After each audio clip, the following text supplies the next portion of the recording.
The Indian government has been quietly losing billions on every liter of fuel sold, until this week. In April 2026, state-run oil companies absorbed 30,000 rupees crore in losses in a single month, selling petrol at 18 rupees per liter below cost and diesel at 25 rupees below.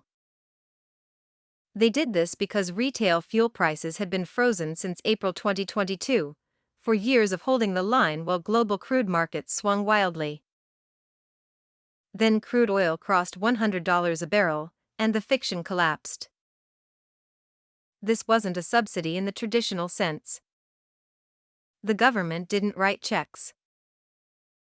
Instead, three companies, Indian Oil Corporation, Bharat Petroleum, and Hindustan Petroleum, simply absorbed the difference between what crude cost on global markets and what Indians paid at the pump. For 4 years. The mechanism was invisible until it broke. When Brent crude surged 51% in March 2026, one of the largest monthly oil price spikes on record, the dam cracked. The companies raised prices by 3 rupees per liter.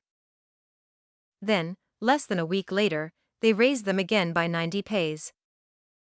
It still wasn't enough. Here's what actually happened. In March 2026, the US-Iran-Israel conflict escalated into direct strikes on Iranian oil infrastructure. Crude prices, which had been stable around $75 a barrel, rocketed past $100. India imports 85% of its crude oil, making it the world's third-largest buyer. Every dollar increase in the price of crude costs India roughly $1.5 billion more per year in import bills. The oil companies were losing 1,600 rupees crore every single day by early April. The government tried to help by cutting excise duty on petrol and diesel by 10 rupees per liter in late March, sacrificing tax revenue to keep pump prices down. But crude kept climbing, and the losses kept mounting. The price freeze wasn't an accident.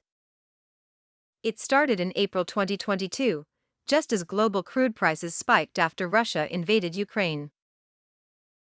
India held local fuel prices steady through that crisis, through the 2024 general elections, and through the calm that followed. There was even a small 2 rupees per liter cut just before the 2024 vote, a gesture that cost the companies dearly but kept voters happy. The freeze became policy without ever being announced as policy. It was politically convenient. Fuel price hikes are visible, immediate, and universally unpopular. Losses on a balance sheet are quiet. But the math has limits. Industry analysts estimate that oil companies need to raise prices by another 10 rupees to 12 rupees per liter just to break even at current crude prices. The 3 rupees hike covered less than a third of the shortfall. If crude stays above $100, the losses will erase the company's entire annual profit for fiscal year 2026. These are not private firms quietly taking a hit, they are state-owned enterprises, meaning taxpayers ultimately bear the cost. The freeze was a fiscal time bomb disguised as price stability. India now faces a choice it spent 4 years deferring. Either fuel prices rise to match reality, pushing inflation higher and squeezing household budgets, or the government compensates the oil companies directly, turning invisible losses into visible subsidies.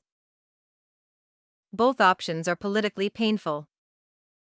The first hike has already happened.